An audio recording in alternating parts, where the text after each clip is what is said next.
So I said I was going to attempt to do a vlog, and I have literally been walking around struggling to press the record button. This is so weird, but I just keep telling myself it's 2019, this is normal. People should not be talking to a camera.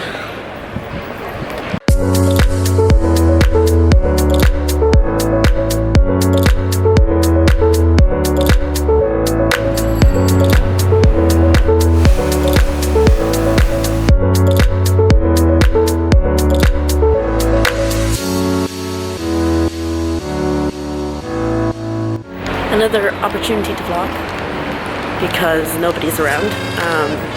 I'm loving it here and people are coming, so I'm turning this off. Vlog attempt 101. This lovely bridge is currently empty, so I feel very confident talking. And since I'm using my phone, I'm just going to pretend that I am on FaceTime with somebody. God, I am so pathetic. I can't.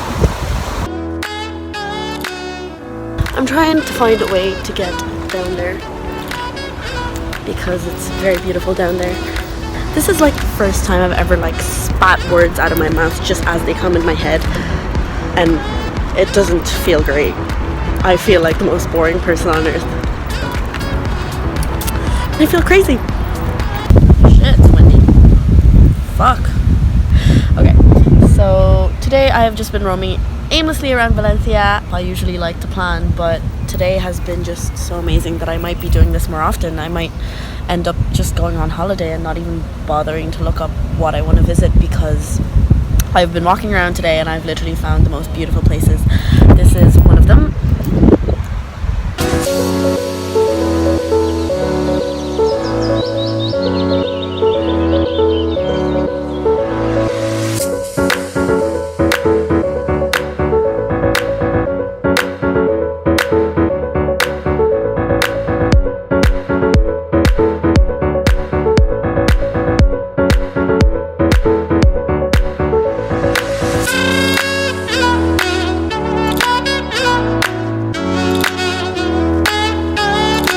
This time we are in beautiful Alicante.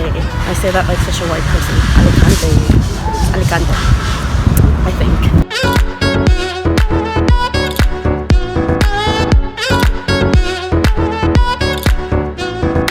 So let's talk about why I'm in Alicante. So I am meeting this guy that I actually met in Prague on Tinder 2 months ago, and it is pretty darn random that I'm here because why would you meet up with a guy that you met for one night in Prague 2 months ago who you haven't really spoken with the past 2 months? So yeah, I told him I'd be here by 1:45 and dropped it on me that there's a bit of an inconvenience because he's going to a bachelor's party the night before, so the later I get here the better. So I did change my initial plan. He's still late, but I expected that because apparently here in Spain they party until 7 a.m. So yeah, I'm just roaming around while I wait for him.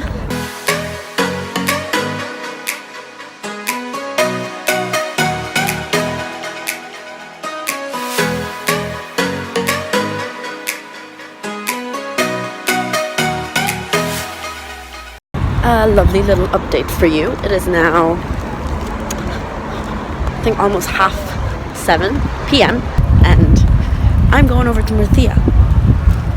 He ended up not picking me from here. It better be bloody worth it. Which, honestly, I'm not getting my hopes up on that. Like, I was just thinking, I don't even need a place to stay if I have to travel an hour and a half for it. I can just go get an Airbnb here in Alicante and enjoy this place tomorrow. And if I really wanted the D, I could just go on Tinder, swipe right. Come on, I think I can do that. I think I can. 9 p.m. and I've changed out of my clothes and I just took my luggage from the train station. This day did not go as planned, but I made the best possible decision that I could make for this day to still go relatively good, and I'm happy with it. So he ended up not picking me in Alicante and he asked me to go over to Murcia. I really want to go to this arcade, by the way. with my luggage just by myself. Is that sad? I really want to. Okay, maybe I won't. So he was supposed to come over here, pick me up. That was the original plan. But he had a bachelor's party to go up to, and I only found out this morning that that was like at the north of Spain, like Salamander or something. So that was going to take him ages to drive down, and they probably woke up really late. So he said that he was going to be a very long time, so he asked me if I could go and meet him in Murcia, to which I said yes, sure. But at the same time I was kind of like but anyway, I'll do it. So I went around Alicante for a while, and I liked what I saw and I enjoyed myself. I missed the bus and the train that would bring me there early, and maybe that was my fault, but at the same time, could you blame me? It was a lovely city and I was taking my time, and sure, none of his plans went according to plan. I was also getting a little bit turned off by him anyway, so I didn't see the point in taking a train, going over there, spending money, which would cost more than the Airbnb that I booked. And then tomorrow, apparently, he says he has work, even though he said he was going to book the day off. Like, what the fuck? And then he was going to meet me after work. And then after that, the next day, he has work as well. And I have a flight to catch in the morning, so I'd have to wake up early. I mean, I assumed he was going to bring me to the airport, but I mean, I can't count on that. And it just seemed a lot like I was making all of the effort for someone that I kind of, honestly, no matter how good looking he is, got turned off by. So I was like, nope, we're staying in Alicante, and if he wants to meet me tomorrow, then he can. I'll be here. Hopefully he'll pick me up. So that's the story. So I was thinking of maybe just going to a bar by myself tonight. Maybe I'll find someone better. Maybe that's being hopeful. Maybe I won't, but maybe I will.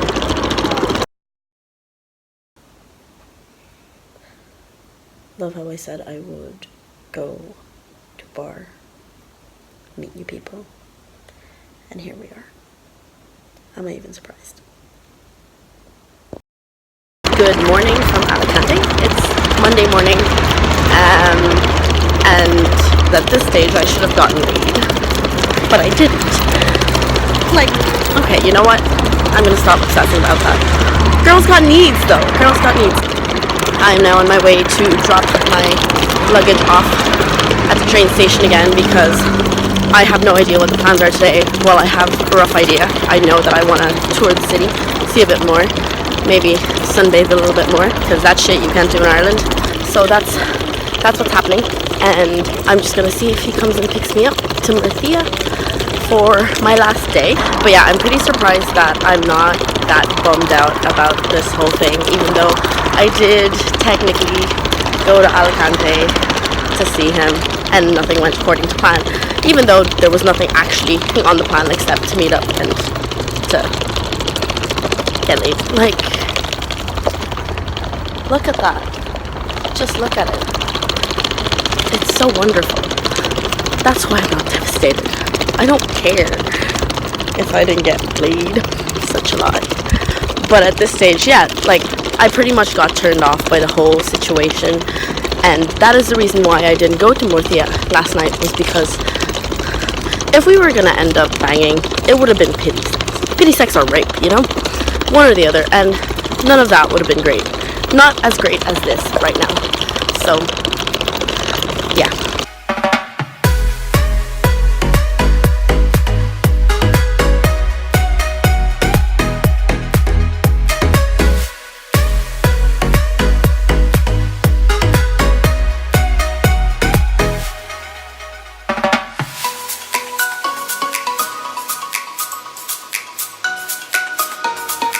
That's where we're trying to get to, and I definitely wore appropriate footwear for this.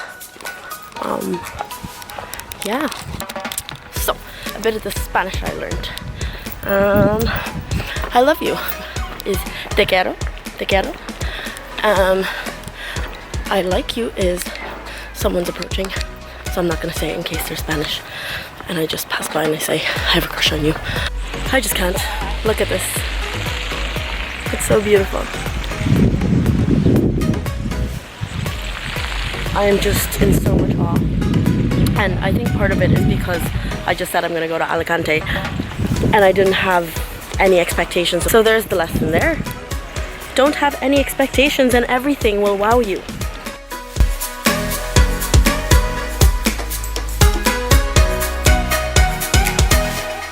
Solo traveling. So, things that you will realize.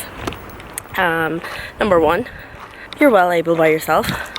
You don't need to depend on anyone. You're the most reliable person to yourself. Number two, you actually have, this one applies to me, I don't know about other people, but you actually have a good sense of direction. Number three, human contact is very important. Like, I have been like reaching out to people, asking them if they wanted their pictures taken. I've been smiling at people, saying hello. Not like I wouldn't do that when I'm at home, but I'm doing it more often because, oh my god, wow, look at that. Went on this off-trail road just so I could sit down and talk to the camera. Wow, see? So that things aren't awkward because I went out, I was, yeah, the thing that I was saying about human contact. How am I going to sit down? Hold on. Find myself a rock. Oh my god. This dedication. I'm not even a vlogger. Yeah, so the thing about human contact. Yeah, like, not that I wouldn't say hello, not that I wouldn't offer to take anybody's pictures. Why is this so close? But I'm doing it more often just because I feel the need to talk to people. Because what do you do when you're solo traveling? And that is exactly why I'm also vlogging, because my saliva is getting dry and I just need to talk. And so number four, it's not as scary as people think. You are in a foreign country, you are surrounded by new people, you don't know the culture, you don't know what people are like. But I think everybody's just a little bit more kind of open now, I suppose. I am a woman that's traveling by myself, and I don't think that's weird at all. I don't think people think that's weird. I mean, you'll get a few who'll be like, oh my god, like my parents, but overall, it's fine. So yeah, it's not as scary as you think. It definitely hasn't been as scary as I thought it would be. Yeah, so I'm gonna go to the beach and tan, see if the man from Murcia is gonna come over and pick me up, and if not, then went to the pharmacy and all to get a packet of condoms. I wasn't even gonna get laid, for God's sake. Gosh, single woman problems. I completely forgot didn't even think about like finishing this whole vlog experience, this story. It is now Jesus, the face on me. It is now 8:52 and I am at Alicante airport, and to be honest, to be completely honest, I'm at a loss for words. I'm at a loss for words. The funny thing was, I actually waited for so long. So fucking long. When he got there, everything went smoothly. The drive to Murcia was really, really good. It was about an hour and we just conversed so much. I didn't expect him to talk that much. He talked way more than I talked. And his English was way better in person. So when we got there, I was like, well, is there anything to see in Murcia at this time? We got there at around 10 p.m. and he was like, yeah, I'll bring you to some really cool spots. He actually said if it had been a little bit earlier, I would have taken you up to the mountains to watch the sunset, and I thought that was really cute. But it didn't happen because we arrived really late. So when we got there, he showed me the cathedral. He showed me pretty much the cathedral. He was very accommodating. He was really, really nice. And it was honestly just going so well. And everything, all the setbacks that happened beforehand, it's like they never happened. I just forgot all about them. We ended up going to this really cute like marketplace. Where we had like tapas and beer. We just had chats. Asked him a lot about, his experiences with war. Turns out he's a lieutenant. He is like a lieutenant, so he's like I think that means you're like the commander of your team, I think. So that was hot.